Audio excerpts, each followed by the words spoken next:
বাংলাদেশের বাইরে পৃথিবীর বিভিন্ন প্রান্তে যেখান থেকে চ্যানেলে দেখছেন আপনাদের সকলকে বিজয় দিবসের শুভেচ্ছা। বিজয় দিবসের বিশেষ তৃতীয় মাত্রায় কথা বলবার জন্য আমার সঙ্গে স্টুডিওতে রয়েছেন যারা মুক্তিযুদ্ধে অংশ নিয়েছেন, মুক্তি সংগ্রামে নেতৃত্ব দিয়েছেন, তাদের কয়েকজন আমার বায়ে বসাছেন। বাংলাদেশের কমিউনিস্ট পার্টি সিপিবির সাবেক সভাপতি মুজাহিদুল ইসলাম সেলিম, আমার ডানে রয়েছেন বীর মুক্তিযোদ্ধা, বাংলাদেশের মহান মুক্তিযুদ্ধের সেক্টর 3 অর্থাৎ 3 নম্বর সেক্টর সাব সেক্টর কমান্ডার এবং বাংলাদেশ মুক্তিযোদ্ধা সংসদের প্রাক্তন চেয়ারম্যান অবসরপ্রাপ্ত মেজর জেনারেল হেলাল মোর্শেদ খান বীর বিক্রম, এবং টেবিলের ডান প্রান্তে রয়েছে বীর মুক্তিযোদ্ধা, রাজনীতিক, সাবেক মন্ত্রী, সাবেক সংসদ সদস্য আলমগীর কবির। স্বাগত আপনাদের তিনজনকে তৃতীয় মাত্রায়। আমি শুরুতে যে প্রশ্নটা করতে চাই আপনাদের তিনজনকে, যে এত বছর গেল বাংলাদেশ কখনো এগিয়েছে, কখনো পিছিয়েছে, কখনো বারবার হোঁচট খেয়েছে, যে স্বপ্ন প্রত্যাশা নিয়ে বাংলাদেশ স্বাধীন হয়েছে এবং আমরা বিভিন্ন সময়ে নানা রকমের স্বপ্ন দেখতে শুরু করেছি। সেটা 70-এর দশকে, সেটা আমরা 80-র দশকে, সেটা 90-এ, সেটা এমনকি এই 2024-এর জুলাই আগস্টে। কিন্তু বারবারই মনে হচ্ছে যে সেই আশা নিরাশায় পরিণত হয়েছে। তো আমি আপনাদের তিনজনের কাছে একটাই প্রশ্ন, যে বিজয় কোথায়? মিস্টার মুজাহিদুল ইসলাম সেলিম। ধন্যবাদ। আমি প্রথমেই আমাদের ঐতিহাসিক 16ই ডিসেম্বর বিজয় দিবস এবং এই বিজয় অর্জন করার জন্য যে অগণিত শহীদ বুকের রক্ত ঢেলে দিয়েছে তাদের স্মৃতির প্রতি গভীর শ্রদ্ধা নিবেদন করছি। এবং সেই বিজয়ের ধারাবাহিকতায় আমার বিবেচনায় অতি সম্প্রতি দেশে একটা গণঅভ্যুত্থান হয়ে গেল এবং এটার ফলে একটা যুগান্তকারী পরিবর্তনও সাধিত হয়েছে এবং যেটা জনগণ আখ্যায়িত করে একটা ফ্যাসিস্ট স্বৈরাচারী শাসন আমাদের দেশের উপর চেপে বসেছিল, সেটা অবসান হয়েছে। সেই সময়েও অনেক শহীদ হয়েছে, তাদের কথা আমি আজকে বিশেষভাবে স্মরণ করছি। একটা কথা খুবই সত্য, আমাদের ইতিহাসের দিকে তাকালে দেখা যাবে এটা খালি আমাদের মুক্তিযুদ্ধই নয়, বাঙালি জাতি হলো বীরের জাতি। তারা লড়াই করেছে, বিজয় অর্জন করেছে, কিন্তু দুর্ভাগা জাতীয় বটে। কেন বিজয় অর্জন করে, বিজয় ধরে রাখতে পারে না। আমরা 71 সালের যে মুক্তিযুদ্ধ, যেটাকে আমরা মুক্তিযুদ্ধ বলে আখ্যায়িত করি, অনেকে মনে করেন এটা হলো 9 মাসের ব্যাপার। আসলে এটা 9 মাসের ব্যাপার না, বছরের পর বছর ধরে। এবং সত্য কথা বলতে কি, ব্রিটিশ সাম্রাজ্যবাদী উপনিবেশবাদী শাসনের বিরুদ্ধে যে সংগ্রাম, সেটাও কিন্তু মুক্তিযুদ্ধেরই একটা অংশ ছিল। সেই সময়টা যদি বাদও দিই, তাহলেও পাকিস্তানি উপনিবেশ শাসনের বিরুদ্ধে কিন্তু সংগ্রাম করতে হয়েছে আমাদের একেবারে জন্মলগ্ন থেকে, পার্টিশনের পর থেকে। ভাষা আন্দোলন, 21শে ফেব্রুয়ারি, যুক্তফ্রন্ট নির্বাচন, আইয়ুবের বিরুদ্ধে আন্দোলন, 69-এর গণ অভ্যুত্থান করতে করতে শ্রমিক কৃষকের সংগ্রাম, তেভাগার লড়াই, টঙ্ক আন্দোলন মনি সিংয়ের নেতৃত্বে, ইত্যাদি ইত্যাদি অজস্র ঘটনা বলে আমরা বলবো। এর ধারাবাহিকতায় জনগণের ভেতরে কিন্তু একটা প্রস্তুতির সৃষ্টি হচ্ছিল এবং পরিস্থিতি তৈরি হচ্ছিল যে বাঙালি জাতির অধিকার কায়েম করতে হবে এবং জনগণের উপর থেকে শোষণ চিরদিনের জন্য আমরা যাতে দূর করে দিতে পারি। এবং সেই জন্যই শ্রমজীবী মানুষ সহ সমস্ত জনগণ উদ্বুদ্ধ হয়েছিল, একতাবদ্ধ হয়েছিল। 70 সালে নির্বাচন হলো, নির্বাচনের রায় অনুযায়ী যার হাতে ক্ষমতায় যাওয়ার কথা, পার্লামেন্টের সেশন না ডাকার কারণে বাঙালি রুখে দাঁড়ালো এবং বললো যে না, এরা তো ক্ষমতা দেবে না, সুতরাং আমাদেরকে অস্ত্র হাতে মোকাবেলা করতে হবে। তারা গণহত্যা শুরু করলো। এই গণহত্যার পরিপ্রেক্ষিতে সমস্ত মানুষ নেমে গেছে। এত কথা বলার উদ্দেশ্য হলো যেটার পেছনে একটা গণসংগ্রামের ধারাবাহিকতায় এই মুক্তিযুদ্ধের এই সশস্ত্র পর্ব, এবং এইটা সশস্ত্র পর্বটাও একটা জনযুদ্ধে পরিণত হয়েছিল।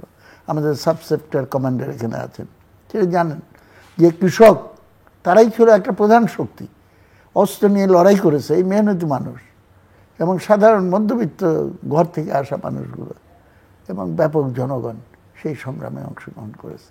আমার নিজেরও অনেক স্মৃতি এটার সঙ্গে জড়িত। এবং দেখেন, সেই বিজয় হাতছাড়া হয়ে গেল। আমি প্রাক্তন প্রাইম মিনিস্টার শেখ হাসিনাকে একবার বলেছিলাম যে পাকিস্তানি আমলে একটা পোস্টার ছাপা হয়েছিল একটা গরু বাংলাদেশ ম্যাপের উপরে ঘাস খাচ্ছে, আর পশ্চিম পাকিস্তানে একটা লোক দুধ দোয়ায় নিতেছে। নিচে লেখা ছিল পূর্ব বাংলার সম্পদ পশ্চিম পাকিস্তানে পাচার করা চলবে না। আজকে তো সমস্ত নথিপত্র বের হয়ে গেছে। 24 লক্ষ কোটি টাকা লুটপাট করে পাচার করে নিয়েছে। 24 লক্ষ কোটি টাকা। গত 15 বছরে, গত 15 বছরে। আগেরগুলো হিসাব যদি করি তাহলে তো আরো বেশি হবে। এখানে তো কোনো দলীয় ব্যাপার না। বাংলাদেশটা চলছে লুটপাট তন্ত্রের ভিত্তিতে, এবং এই যে পরিমাণ লুটপাটের জায়গা, তারপরেও কি আমি বলবো যে মুক্তিযুদ্ধে যে স্বপ্ন দেখেছিলাম সেই স্বপ্ন আজকে বাস্তবায়িত হয়েছে? আমি একটু অঙ্কের হিসাব করছিলাম। এই যেই টাকা ইতিমধ্যে লুটপাটের হিসাব বেড়ে হয়েছে, কিচ্ছু না। এই টাকাটা উদ্ধার করে যদি মাথা পিছু 20 কোটি 18 কোটি মানুষের ভিতরে দিয়ে দেওয়া হয়, প্রত্যেকে সম্ভবত 1,40,000 টাকা করে পাবে ফ্রি। এই টাকা তো তার টাকা, সে লুট করে নিয়ে গেছে। তাহলে পরে কি আমরা দেশের স্বাধীনতা যে চেয়েছিলাম, পূর্ব বাংলার সম্পদ বিদেশে পাচার করা চলবে না, 11 দফা কর্মসূচির ভিত্তিতে আয় উৎখাতের সম্ভব হয়েছিল গণঅভ্যুত্থান, এবং সেইখানে ছিল ব্যাংক, বিমা, বৃহৎ শিল্প জাতীয়করণ করতে হবে, একটা র্যাডিক্যাল কর্মসূচির ভিত্তিতে আন্দোলনটা হয়েছিল, সেগুলো হাতছাড়া হয়ে গেছে। এখন যে এইবার হলো, কেউ কেউ আহম্মক, যারা ইতিহাসের জ্ঞান নাই, তারা কেউ কেউ বলার চেষ্টা করেছে যে আমাদের নূতন করে স্বাধীনতা, বলার চেষ্টা করছে আমরা দ্বিতীয় প্রজাতন্ত্র কায়েম করব, বলার চেষ্টা করছে যে আমাদের সমস্ত কনস্টিটিউশন ছুঁড়ে ফেলে দিয়ে নূতন করে আমাদের এটা করতে হবে, অ্যাজ ইফ আমাদের এতদিনের সংগ্রামটা এটা ইলিগাল ছিল, এটার কোনো বৈধতা ছিল না। কিন্তু জনগণ এটা মানে নেই। আমার সঙ্গে চলেন, জুলাই আগস্টের যে গণঅভ্যুত্থান, তার গ্রাফিটি যা যে তরুণরা এঁকেছে দেয়ালগুলোর ভেতরে, কমন একটা স্লোগান হলো স্বাধীনতা এনেছি, সংস্কার আনবো। This is a correct slogan. এবং স্বাধীনতাকে অস্বীকার করে অগ্রসর হওয়ার চেষ্টা, তার মানে কিন্তু to negate the negation of Pakistan. এবং সেটা লজিকের হিসাব অনুযায়ী পাকিস্তানকে নীতিকরণ করে কিন্তু আমরা স্বাধীনতার সংগ্রাম করেছিলাম। এবং বাংলাদেশ প্রতিষ্ঠিত হওয়ার ফলে অনেক ত্রুটি বিচ্যুতি, আমাদের খুব দুঃখ হয়, ক্ষতবিক্ষত হয়ে গেছে এই দেশ। তবুও আমি যদি সেই জন্মটাকে নেগেট করি, তাহলে পরে কিন্তু আমাকে নিয়ে যাওয়ার চেষ্টা করা হয় পাকিস্তানের জায়গায়, এবং সেই প্রবণতা আছে। সেটা কিছুতেই হবে না। এবং এই মুক্তিযুদ্ধ চিরন্তন থাকবে। সব কিছু হারিয়ে যেতে পারে, কিন্তু মানুষের যে সংগ্রাম সেই সংগ্রামটাকে তো কেউ ছিনিয়ে নিতে পারবে না। মিস্টার আলমগীর কবির, আপনাকে ধন্যবাদ। আজকে এই বিজয় দিবসের মুহূর্তে আমরা এখানে বসেছি। বিজয় হয়েছে কি হয়নি, এই প্রশ্ন এই জাতির সামনে বহু বছর ধরে আছে। আমরা এই অঞ্চলে একটা রাষ্ট্র গঠনের জন্য 1971 সালে স্বাধীনতা যুদ্ধ করেছিলাম। আমি সেলিম ভাইয়ের সাথে একমত যে এই যুদ্ধটা শুধু 9 মাসের নয়, এটা বহু বছরের যুদ্ধ। 12 ভূঁইয়ারা যুদ্ধ করেছে দিল্লির দাসত্বের বিরুদ্ধে, দিল্লির বিরুদ্ধে। এই অঞ্চলের মানুষ স্বাধীনতাকামী, এবং 12 ভূঁইয়াদের বিদ্রোহ, সিপাহী বিপ্লব সংগঠিত হয়েছিল এই অঞ্চলেই। তারপরে সাঁওতাল বিদ্রোহ, হাতিখাদা আন্দোলন, তেভাগা আন্দোলন, তারপরে ওহাবি আন্দোলন, শমশের গাজীর বিদ্রোহ। এই বিদ্রোহে এই দেশ, রক্তস্নাত বাংলাদেশ, বিদ্রোহের মধ্য দিয়ে এই দেশ এগিয়ে গেছে। সিপাহী বিদ্রোহ, হ্যাঁ সিপাহী বিদ্রোহ বললাম, যে 1857 সালে সিপাহী বিদ্রোহ, এটিও এই অঞ্চলেই সংগঠিত হয়েছিল, এবং ভারতবর্ষ পুরোপুরি ব্রিটিশের কারায়ত্ত হয়। এইসব 21 আন্দোলন, 52 ভাষা আন্দোলন, 68-69 গণ আন্দোলন, স্বাধীনতা যুদ্ধের পরে এরশাদ বিরোধী আন্দোলন, তারপরে পরবর্তীকালে এই যে একটি অভ্যুত্থান হয়ে গেল, তো এগুলোর রাজনৈতিক চরিত্র, আদর্শগত ভিত্তি, অনেক বিষয় নিয়ে আমাদের দ্বিমত আছে, পক্ষ বিপক্ষ মতামত থাকাটাই স্বাভাবিক। তবে মুক্তিযুদ্ধ এটি আমাদের জীবনের শ্রেষ্ঠ ঘটনা, এই জাতির জীবনের সবচেয়ে বড় ঘটনা, সবচেয়ে শ্রেষ্ঠ ঘটনা। এবং এই যুদ্ধে অংশগ্রহণ করতে পেরেছিলাম, এটি আমার অহংকার, এটি আমার জীবনের শ্রেষ্ঠ ঘটনা। এবং এই যুদ্ধে সম্মুখ যোদ্ধা হিসেবে আমি এই যুদ্ধের অসংখ্য যুদ্ধের নেতৃত্ব দিয়েছি, অসংখ্য যুদ্ধ, সেই তারানগর বাউল্লার যুদ্ধ, বাগমারা থানা দখল করে সেখানে স্বাধীনতার পতাকা উত্তোলন, শাহগুলার ট্রেন ফেলে দেওয়া, 97 জন পাকিস্তান আর্মি সেখানে মারা যায়, তার পাকিস্তান আর্মি। তো এরকম নৈদিঘির যুদ্ধ, অসংখ্য যুদ্ধ, সম্মুখ যুদ্ধ করেছি, 3 হাত 4 হাত দূরে পাকিস্তান আর্মির নৌকা, সেখানে গ্রেনেড ছুড়েছি। তো এরপরে পেলাম কি, সরাসরি কথা বলি, ঘুরিয়ে পিছিয়ে না বলে, অনেক দূর দিয়ে না বলে সরাসরি বলি যে এরপরে কি হলো, এরপরে পেলাম কি, এই প্রশ্ন, বা জাতি পেল কি? স্বাধীনতা নামক একটা শব্দ, মুক্তিযুদ্ধ নামক একটা শব্দ না। আমরা ক্ষুধা দারিদ্র থেকে মুক্ত বাংলাদেশ চেয়েছিলাম, শোষণ মুক্ত বঞ্চনা মুক্ত বাংলাদেশ চেয়েছিলাম, আমরা চেয়েছিলাম একটা অসাম্প্রদায়িক আদর্শ ভিত্তিক বাংলাদেশ।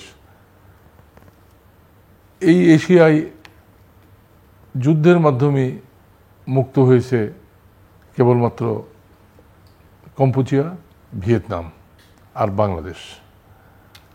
আর পৃথিবীর বুকে মধ্যবিত্ত শ্রেণী যুদ্ধ করে একটা রাষ্ট্র গঠন করতে পারে এই ইতিহাস নাই।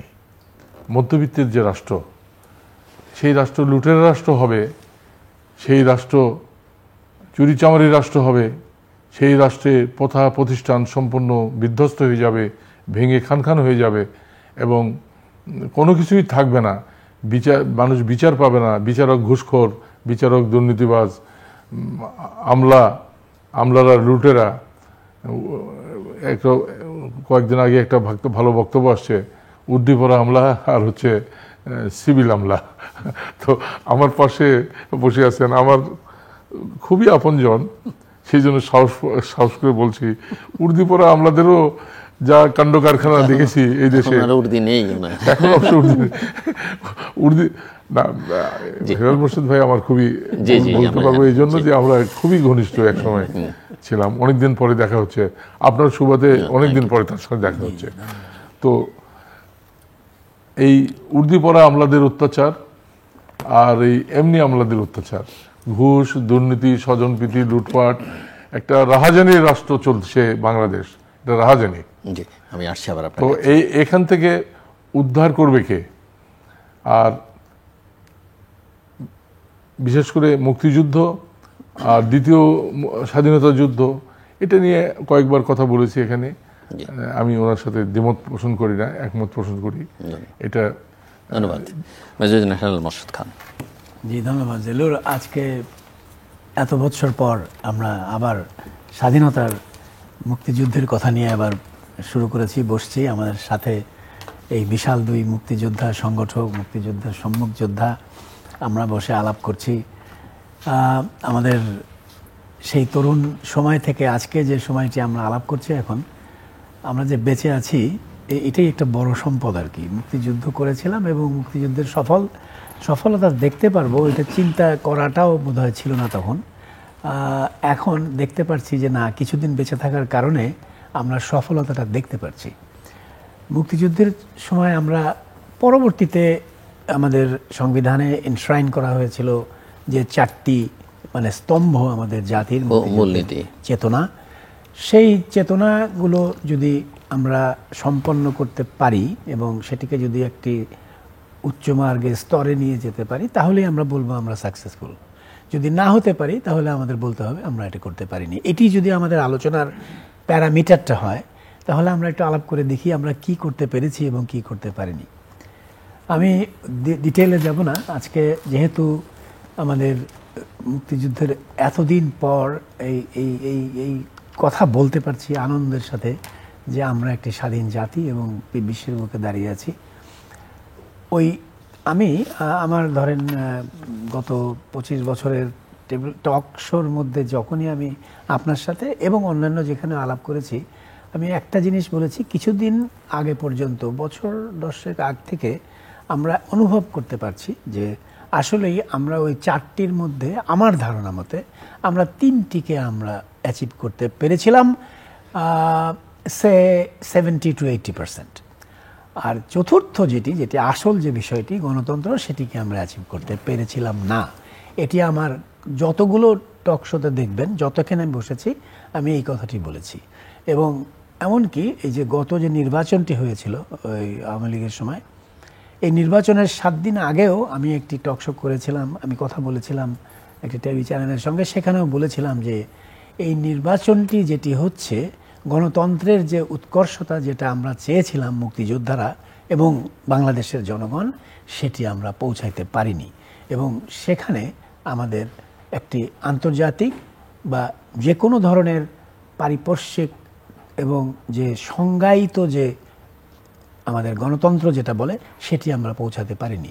এই নির্বাচনটি যেটি হতে যাচ্ছে এটি কোনো নির্বাচন নয়, কারণ সেটি মানে কার দোষে সেটা বলছি না, এটি নয়। কারণ প্রথম কথা হলো নির্বাচন মানেই হলো আমাদের একটি চয়েস থাকতে হবে যে আমরা আমাদের ইচ্ছা মতো আমাদের যে যাকে ভালো লাগে তাকে আমরা নির্বাচনে ভোট দেব, এবং সেই চয়েসটা থাকতে হবে।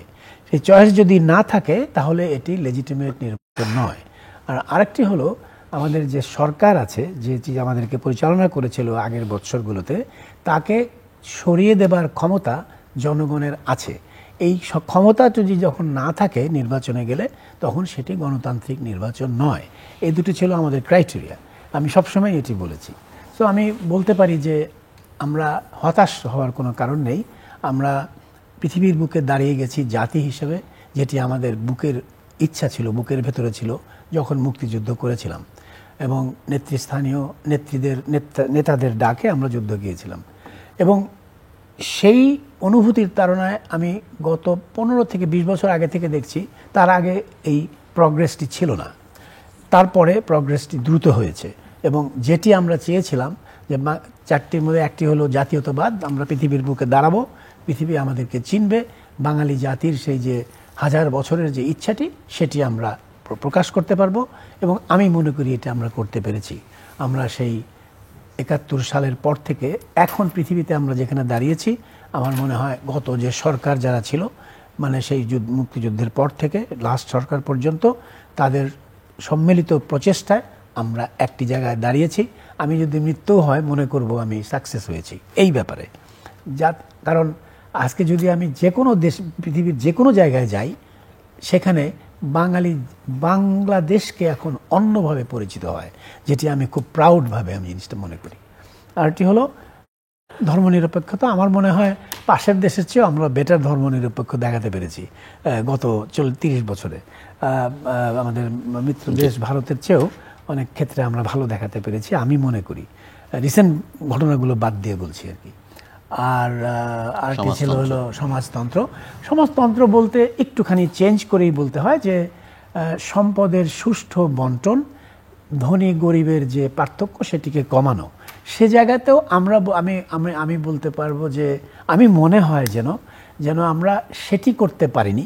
ধনী গরিবের যে আন্তর্জাতিক লেভেলের বা ইকোনমিক্স লেভেলের যে পার্থক্যটি, সেটিকে আমরা আনতে পারিনি এখন পর্যন্ত, সেটা ঠিক। তবে আমাদের সম্পদের আহরণ যে বেড়েছে এবং সম্পদ যে বেড়েছে, সেটি আমাদের বাজেটের দিকে তাকালেই বোঝা যাবে। আজকে আমরা যে ধরনের উন্নয়ন যেটা দেখছি সেটি আমাদের সম্মিলিত প্রচেষ্টার কারণে হয়ে আমরা বাঙালি জাতি হিসেবে প্রাউড করতে পারি। বিশ্ব কিন্তু স্বীকৃতি দিয়েছে, বাঙালি জাতি দাঁড়িয়ে গেছে এবং বাঙালির উন্নয়ন হয়েছে। সো আমি এই মোটা থেকে 3টি বিষয় নিয়ে সন্তুষ্ট, একটা বিষয়ে আপনার অসন্তুষ্ট আছে। একটি বিষয়ে আমি অসন্তুষ্ট, এবং এই অসন্তুষ্টটি এখন সন্তুষ্টের দিকে যাবে যদি বর্তমানে যে রক্তের বিনিময়ে আমরা দ্বিতীয় স্বাধীনতা, বা যেটি ঠিক ওইভাবে বলা উচিত হবে না, আমরা দ্বিতীয় যে উত্থানটি আমাদের হয়েছে আমাদের ভবিষ্যৎকে নির্ধারণ করার জন্য, সেটি যেন সঠিকভাবে ঐক্যবদ্ধ থেকে ওই যে সংস্কারের যে প্রয়োজনীয়তা সেটা যেন আমরা সকলে উপলব্ধি করি, এখান থেকে বিচ্যুতি যেন না হই, আবার যেন 10 বছর পরে বাড়িঘর ছেড়ে লোকজনকে পালাতে না হয়। এটি যদি আজকে আমরা প্রমিস না করি, এই উত্থানটি ব্যর্থ হবে। সো এই রাউন্ডে আমাদের আজকের তৃতীয় মাত্রার সময়টা একটু স্বল্প। আমি জাস্ট একসঙ্গেই যদি আপনাদের তিনজনের কাছে আলাদা আলাদা করে বুঝতে চাই যে এখন আসলে বাংলাদেশ কোথায় দাঁড়িয়েছে, আজকে যা করছে কি দেখছেন, কি হওয়া উচিত, সেটা রাজনীতি হোক, অর্থনীতি হোক, সমাজ হোক, সব মিলিয়ে যদি একই সঙ্গে চিত্রটা তুলে ধরতে পারেন এবং একই সঙ্গে যদি সমাধানটাও বলেন। ধন্যবাদ। আমার মনে হয় ইতিহাসের গতিধারাটা আমাদের বোঝার চেষ্টা করা উচিত, এবং সেটা বুঝতে হলে পরে আমাদের দেশের এবং সারা দুনিয়ার ঘটনাবলীর একটা সাধারণ বিবরণের ভিত্তিতে আমাদের কতগুলো শিক্ষা নেওয়া প্রয়োজন।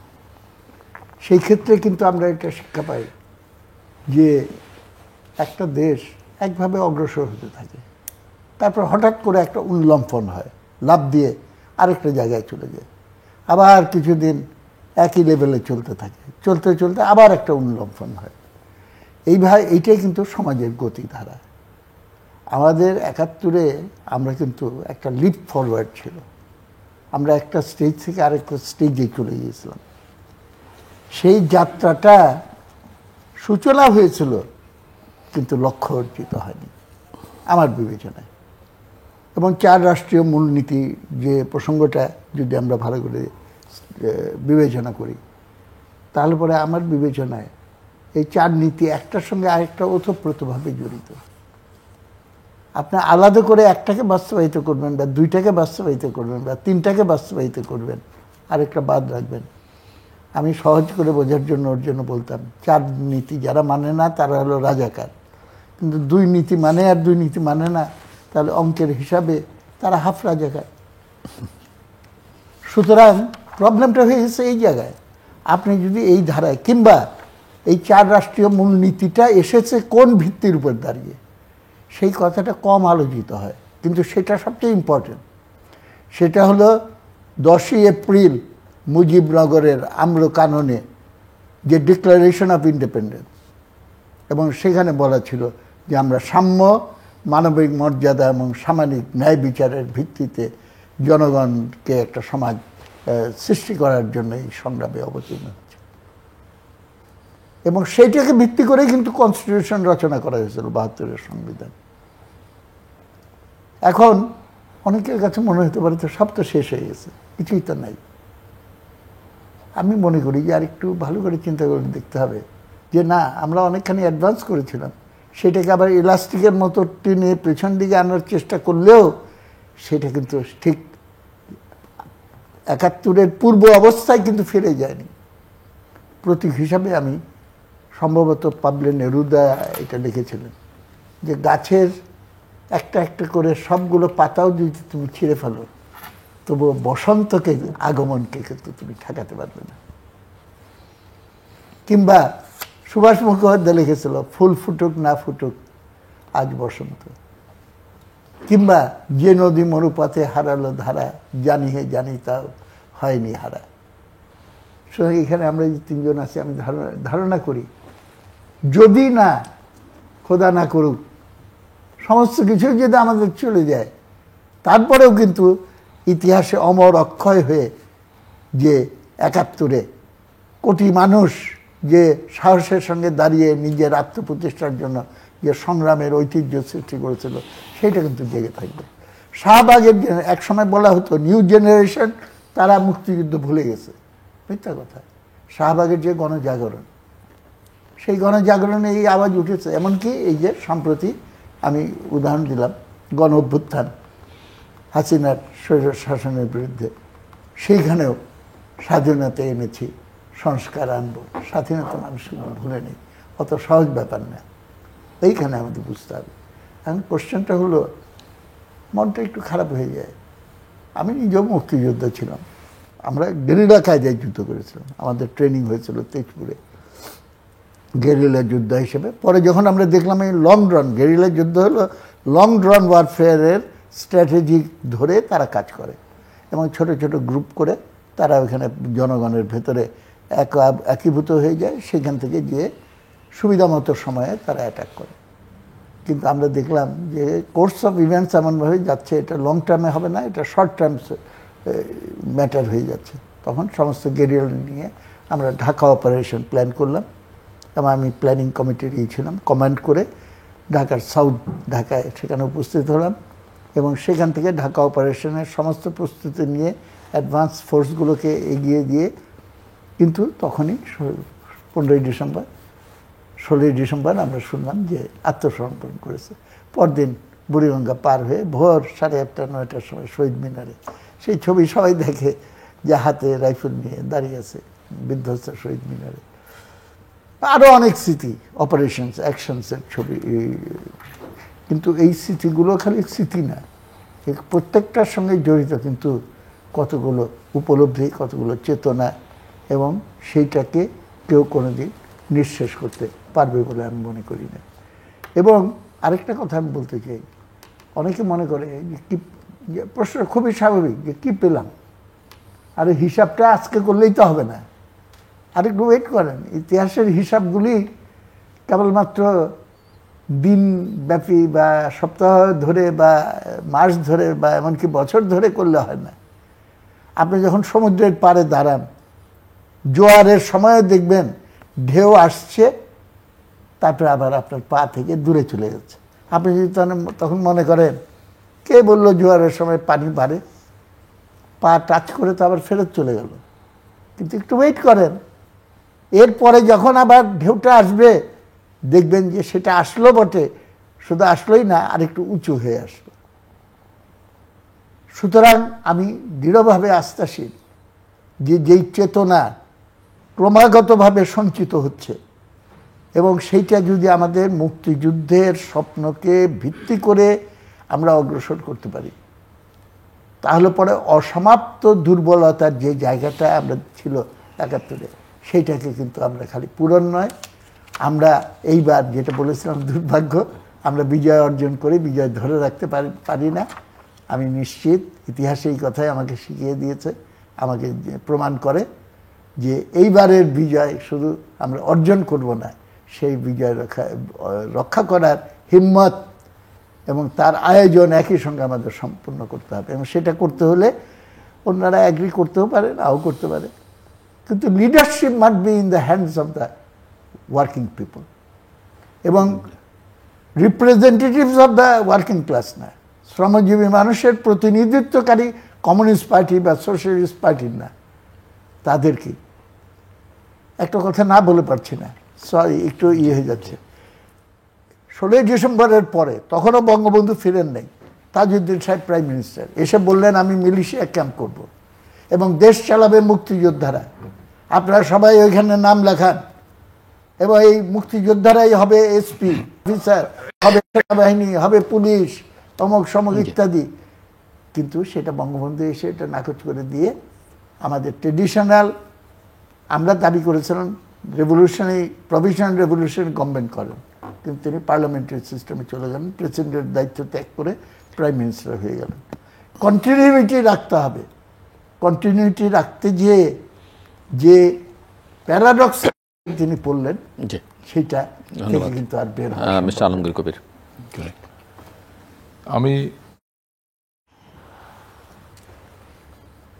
দ্বিমত পোষণ করব না, এমন একটা আলোচনা আমরা করছি, এখানে দ্বিমত পোষণ করার মানে এটা ঠিক হবে না। তবুও আমার কিছু দ্বিমত আছে, আমি ওইদিকে যাব না, দ্বিমতটা আমার হৃদয়ের ভিতরে রেখে দেব। তবে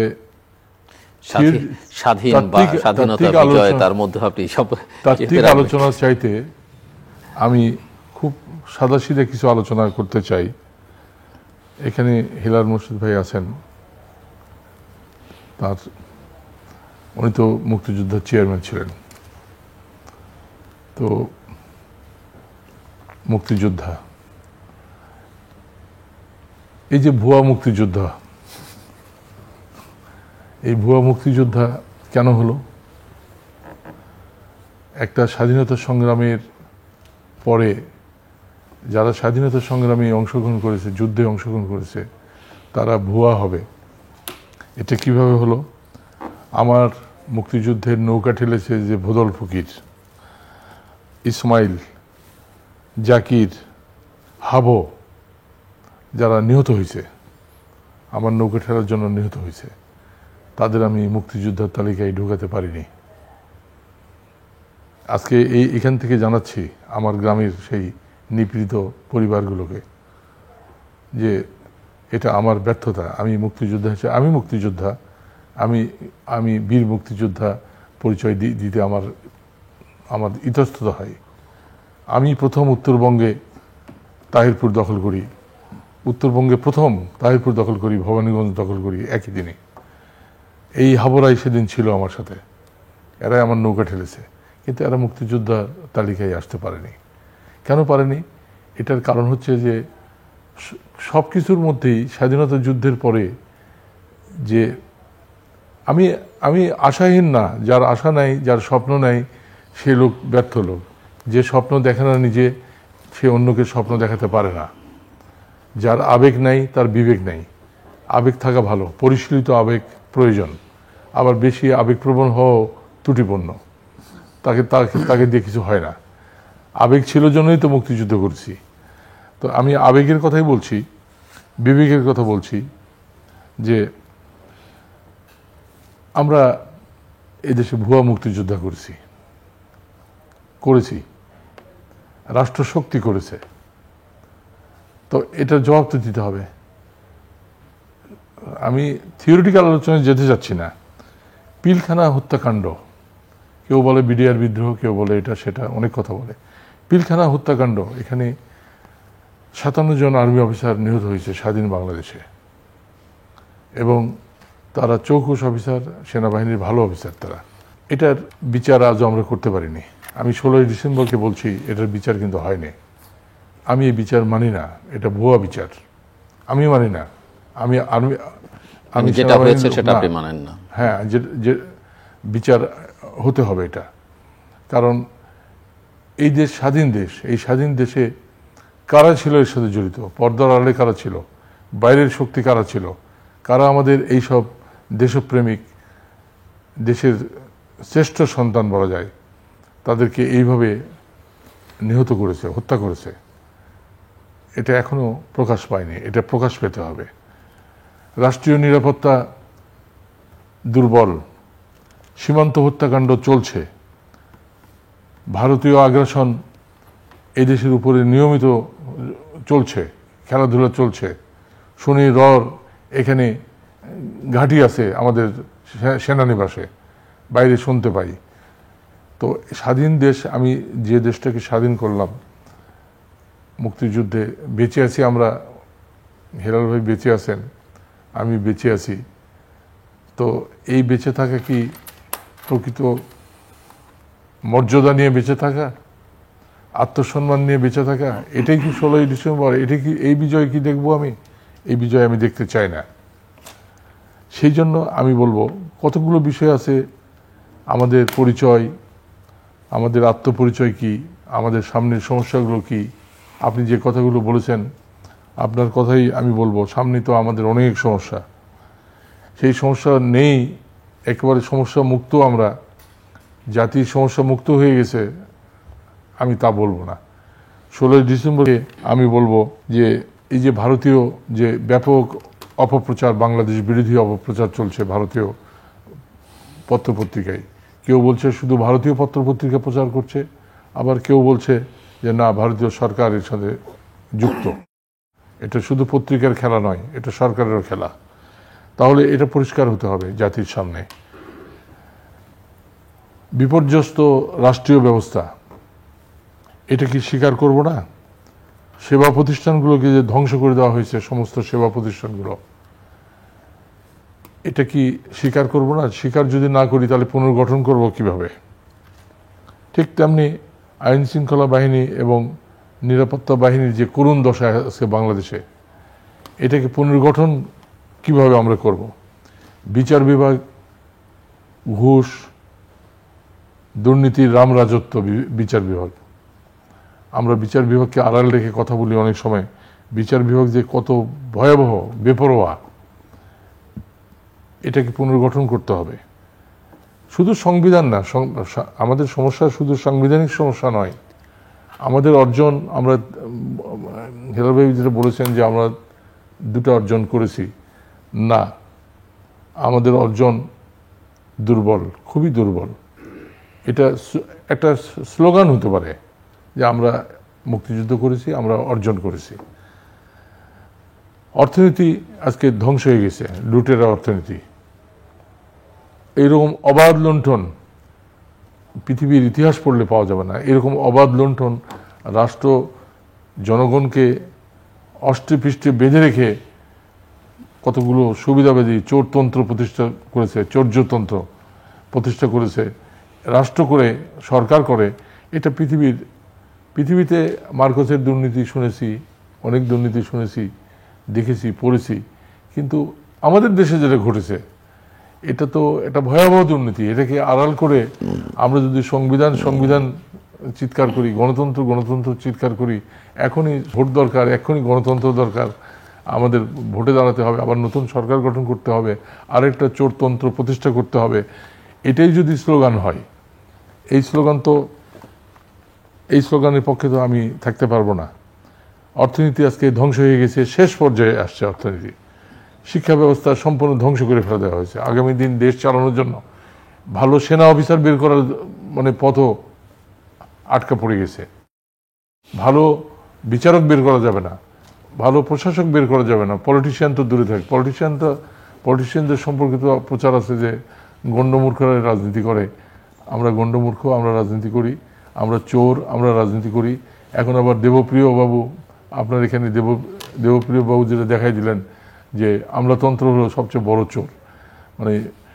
চুরির কম্পিটিশনে পলিটিশিয়ানরা সেকেন্ড হয়েছে। তো এখন এই চুরির উপরে কথা বলবেন না, চুরি চামারির উপরে কথা বলবেন না, কোনো কিছুর উপরে কথা বলবেন না, আমাদের অর্জন নিয়ে কথা বলবো। শুধু অর্জন নিয়ে কথা বললে তো অর্জন হলো না। আর সেলিম ভাই আশাবাদী, আমিও আশাবাদী। আমরা একসময় একই স্কুলের ছাত্র ছিলাম। তো আশা না থাকলে, স্বপ্ন না থাকলে বাঁচা যায় না। বেঁচে আছি আশা নিয়ে, স্বপ্ন নিয়ে। জি, জেনারেল। জি, ধন্যবাদ মুজাহিদ সাহেব। উনি তো অনেক উচ্চ মার্গের সামগ্রিক বিষয়টা নিয়ে কথা বলেছেন, যেহেতু সেখানে আর আমি যাচ্ছি না, যেহেতু বলেই ফেলেছেন, এবং I think he is clear.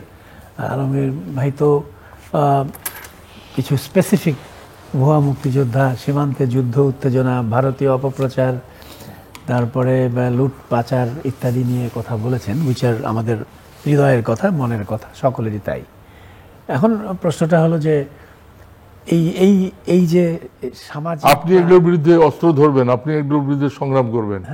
আপনাকে সেইভাবে দেখেছি, সেইভাবে জানি আপনার সম্পর্কে। অবশ্যই আপনার সাহস, আপনার সততা, আপনার দেশপ্রেম, সেই সংগ্রামের কথাই বলছি। যে এই যে কথাগুলো বললেন, এটা তো একটা চলমান বিষয়, এটা তো আজকের কথা না, এটা তো বছরের পর বছর বা শত বছর ধরেও এই পয়েন্টগুলো কিন্তু সব দেশেই আছে এবং সবখানেই আছে, আমাদের দেশেও আছে।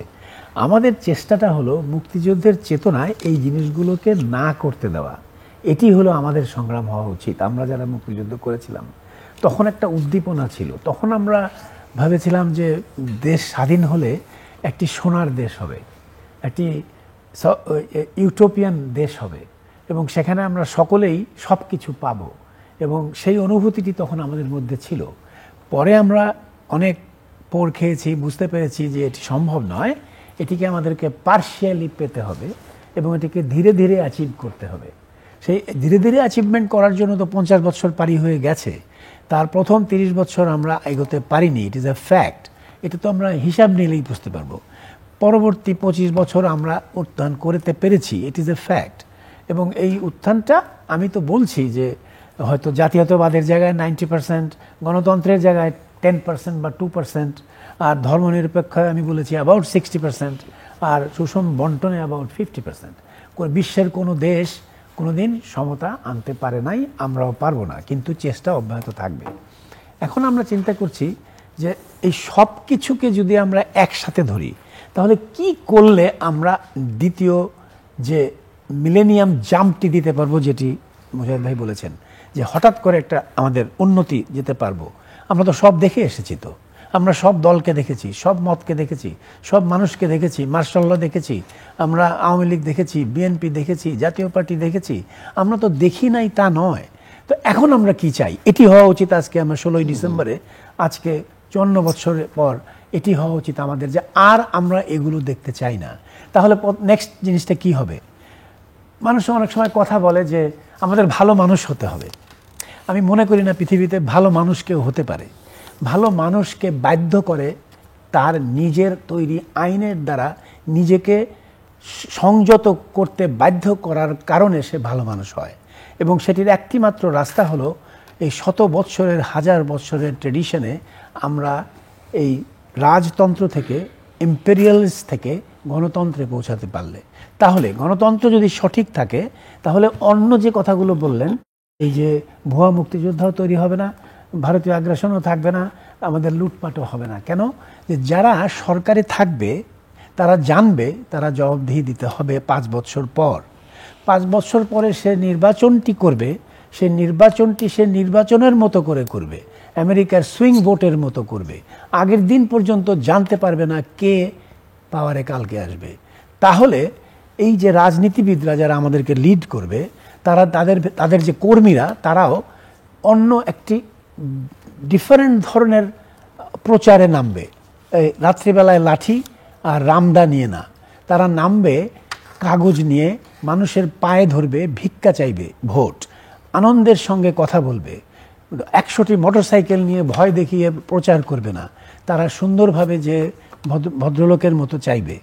আর বাংলাদেশের রাজনীতি থেকে 3টি কথাকে বাদ দিতে হবে। একটি হলো মানুষকে অবাঞ্ছিত ঘোষণা করা, আরেকটি হলো রাজপথ দখল করে রাখা, আরেকটি হলো রাত্রিবেলায় ভয় দেখানো, আরেকটি হলো পোলিং এজেন্টদেরকে বের করে দেওয়া। এই 4টি জিনিস যদি আমরা বন্ধ করতে পারি, তাহলে নির্বাচন সুষ্ঠু হবে, লেভেল প্লেয়িং ফিল্ড হবে, এবং ভদ্রলোকেরা নির্বাচনে আসবে মুজাহিদ ভাইয়ের মতো, তারা এমপি হবে। উনি এমপি হতে পারছে কিনা আমি জানি না। সো এনারা আসতে পারছেন না। কেন পারছেন না? কারণ ওই ভদ্র পরিবেশটি নাই বলে। এই 4টি জিনিস যদি আমরা করতে পারি, আমি মনে করি আমাদের 16ই ডিসেম্বর সাকসেসফুল হবে, এবং ভবিষ্যতে এই সরকার সেই শক্তি নিয়ে, সাহস নিয়ে, সেনাবাহিনীর সাহায্য নিয়ে তারা এটি করতে পারবে। এবং আমরা যেন নির্বাচনে যেতে পারি, কোনো গোষ্ঠীকে বাদ না দিয়ে সকল জনগোষ্ঠীকে সঙ্গে নিয়ে নির্বাচন করে আমরা যেন পৃথিবীর মুখে বলতে পারি যে আমরা নির্বাচিত প্রতিনিধি পাঠিয়েছি, তারা একটি ভাইব্রান্ট পার্লামেন্ট গঠন করেছে, সেখানে তর্ক হচ্ছে, বিতর্ক হচ্ছে, সেখানেই হচ্ছে। রাস্তায় দখল করার শব্দটি বাংলাদেশ থেকে চিরতরে বিদায় নিতে হবে, তাহলে আমরা সাকসেসফুল হব। আমরা একেবারে শেষের দিকে জাস্ট 1 মিনিট করে যদি আপনারা কিছু যোগ করতে চান, মিস্টার মুজাহিদ হোসেন সেলিম। আমার মনে হয় একটা বড় সমস্যা আমাদেরকে হ্যান্ডেল করতে হবে। আমাদের মুক্তিযুদ্ধ সম্পর্কে মানুষের যে ধারণা, সেটা প্রধানত আওয়ামী ন্যারেটিভের মাধ্যমে কিন্তু মানুষ সেটা দেখেছে, এবং সেটা খুব প্রীতিকর না মানুষের কাছে। যার ফলে দেখেন ছবি নামিয়ে ফেলা হলো, কিন্তু আসলে কিন্তু সমাধান একটা ছবি নামানোর পরিস্থিতির সৃষ্টি হয়েছিল এই কারণেই যে একজন নেতাকেই একক এবং একমাত্র নেতা হিসেবে যখন তুলে ধরা হয়, এবং এটা যখন লিমিট ছাড়িয়ে যায়, তখন এটা কিন্তু মানুষের বিরক্তির কারণ হয়। একটা ছবি নামানোর দরকার কি? সেখানে আরও 10টা ছবি লাগাও। মৌলানা ভাসানীর ছবি, শেরে বাংলার ছবি, সারওয়ারদের ছবি, মণি সিংয়ের ছবি, কর্নেল তাহেরের ছবি, ইত্যাদি ইত্যাদি, আমি নাম সব বলছি না আর কি, যাদের সম্মিলিত প্রয়াসে এই মুক্তিযুদ্ধটা হয়েছে। আর মুক্তিযুদ্ধ হলো, আমি আবার বলছি, যে সাম্য, মানবিক মর্যাদা, সামাজিক ন্যায়, ধন্যবাদ, যেটার ভিত্তিতে। লাস্ট আমি খালি বলতে চাই যে উন্নয়ন আগে আর গণতন্ত্র পরে, এইটা যে কার্যকর নয় সেটা কিন্তু প্রমাণিত হয়েছে। এবং উন্নয়নের প্রসব বেদনা বলে মানুষকে যখন নিচে রাখা হয়, ক্ষুধার্ত রাখা হয়, সেই ক্ষুধার্ত মানুষ রাজপথে নামবে না, এইটা কিন্তু আমরা আশা করতে পারি। মিস্টার আলমগীর কবির, জাস্ট 1 মিনিট সময়। মুক্তিযুদ্ধ সংগঠিত হয়েছিল শোষণ, বঞ্চনা, বৈষম্যের বিরুদ্ধে। কারণ দেশের সাধারণ মানুষ, কৃষক, শ্রমিক, যে কামার কুমার, যাদের সন্তানেরা মুক্তিযুদ্ধে অংশগ্রহণ করেছিল, তাদের চোখে মুখে একটা স্বপ্ন ছিল যে শোষণ বঞ্চনামুক্ত একটা রাষ্ট্র পাবে তারা। এই স্বপ্ন তাদের মধ্যে ছিল। সেই স্বপ্নটা বাস্তবায়ন হয়নি, বরং মুক্তিযুদ্ধের মধ্য দিয়ে একটা লুটেরা তন্ত্র আমরা প্রতিষ্ঠা করেছি, যে ওরা লুট করেছে, এরপরে আমরা ক্ষমতায় আসবো, আমরা আবার লুট করব, ওরা পেয়েছে, আমরা আবার পাবো। এটা কোনো পথ নয়। এই পথ থেকে মুক্ত করতে হলে আমাদের এই ঘুষ, দুর্নীতি, সবচেয়ে বড় সমস্যা হচ্ছে দুর্নীতি। আগে বৈষম্য শব্দ ছিল, শোষণ ছিল শব্দ, এখন চুরি, চামারি, ঘুষ, দুর্নীতি। আর এরা এত নির্লজ্জ যে এদের লজ্জা শরম নাই। এরা এগুলোকে গালি দিলে গালিকে গালি মনে করে না, যারা ঘুষখোর। সেই জন্য এদের বিরুদ্ধেই হচ্ছে এখন প্রধান সংগ্রাম। এখন স্বাধীনতার স্পিরিটটা হচ্ছে ঘুষ, দুর্নীতি, লুটপাটের বিরুদ্ধে এই জাতিকে অগ্রসর হতে হবে এবং একটা জাতীয় ঐক্য গড়ে তুলতে হবে। এবং সেই স্পিরিটটা হচ্ছে আমাদের সন্তানেরা আমাদের দেখিয়ে দিয়েছে। আলমগীর ভাই, আপনি বলেছেন যে কথাটি ঘুষ, দুর্নীতি ইত্যাদিকে নির্মূল করতে হবে। নির্মূল কিভাবে করতে হবে সেটা তো বলছেন না, আমি সেই কথাটি বলছি। নির্মূল করা একটা ব্যক্তিগতভাবে কোনো প্রধানমন্ত্রী করে দিতে পারবে না, কোনো মানুষই করে দিতে পারবে না। এটিকে সামগ্রিক একটি সিস্টেমের মাধ্যমে নির্মূল করতে হবে। সেটির একটি রাস্তা, আমাদেরকে গণতান্ত্রিক যে সমস্ত বিশ্বের যে ক্রাইটেরিয়া, সেই ক্রাইটেরিয়া অনুযায়ী আমাদেরকে গণতন্ত্রে যেতে হবে। আমাদেরকে ইনক্লুসিভ গণতন্ত্রে আসতে হবে এবং ভারসাম্য পার্লামেন্ট হতে হবে। সরকারেরকে তাকে নামানোর ক্ষমতা জনগণের কাছে থাকতে হবে নির্বাচনের মাধ্যমে। তাহলে দুর্নীতি এবং অন্যান্য যা কিছু আছে ন্যাচারালভাবে একটা বিবর্তনের মাধ্যমে এটি শেষ হয়ে যাবে, এটি আমি মনে করি। কেউ এটি করে দিতে পারবে না, কেউ কোনোদিন পারেনি। জুলিয়াস সিজার পারেনি, আমরাও পারবো না। কিন্তু ওই সিস্টেম যদি ঠিক হয় তাহলে আমরা পারবো, আমি নিশ্চিত করে বলতে পারি। ধন্যবাদ। দর্শক, অনুষ্ঠানের শেষ প্রান্তে আমরা সামাজিক যোগাযোগ মাধ্যম ফেসবুক, এক্স এবং ইউটিউবে রীতিমাত্রা লাইভ স্ট্রিম হচ্ছে, আপনারা দেখতে পারেন। টেলিভিশনের পর্দায় দেখতে না পারলে যে কোনো সময় যে কোনো স্থান থেকে ইউটিউবে রীতিমাত্রা চ্যানেলটি সাবস্ক্রাইব করে পর্ব বা পুরোনো পর্বগুলো আপনারা দেখতে পারেন। মিস্টার আলমগীর কবির, মেজর জেনারেল হেলাল মোর্শেদ খান এবং মিস্টার মুজাহিদুল ইসলাম সেলিম, অসংখ্য ধন্যবাদ এবং অভিনন্দন আপনাদেরকে আজকে এই বিজয় দিবসে। দর্শক, বিজয় দিবসের তৃতীয় মাত্রায় কথা হচ্ছিল বিজয় নিয়ে এবং আলোচনায় অংশ নিয়েছিলেন 3 জন মুক্তিযোদ্ধা। সব কথার এক কথা যে বাংলাদেশের গণতন্ত্র এখন প্রধান আরাধ্য বিষয় হওয়া উচিত। আমরা যদি গণতান্ত্রিক সমাজ, রাষ্ট্র নির্মাণ করতে পারি, গণতন্ত্রের ভিত হিসেবে যে প্রতিষ্ঠানগুলো কাজ করে সেগুলো যদি শক্তিশালী করতে পারি এবং গণতান্ত্রিক একটা ব্যবস্থা, বিধি ব্যবস্থা যদি সমাজে প্রবর্তন করতে পারি, আমাদের মুক্তিযুদ্ধের আকাঙ্ক্ষার সিংহভাগই আমরা অ্যাচিভ করতে পারবো। এবং আজকের এই দিনে যারা আমাদের এই দেশটি অর্জনে ত্যাগ স্বীকার করেছেন, জীবন দিয়েছেন, নানাভাবে ত্যাগ স্বীকার করেছেন এবং যারা এখনও বেঁচে আছেন, অস্ত্র হাতে যুদ্ধ করেছেন, মুক্তিযুদ্ধকে সংগঠিত করেছেন, নানাভাবে মুক্তি সংগ্রামে নেতৃত্ব দিয়েছেন বা কর্মী সমর্থক হিসেবে ছিলেন, তাদের প্রত্যেকের প্রতি আমাদের শ্রদ্ধা, কৃতজ্ঞতা এবং ভালোবাসা। আমাদের সঙ্গে থাকবার জন্য অসংখ্য ধন্যবাদ। আপনাদের সবার জন্য শুভকামনা।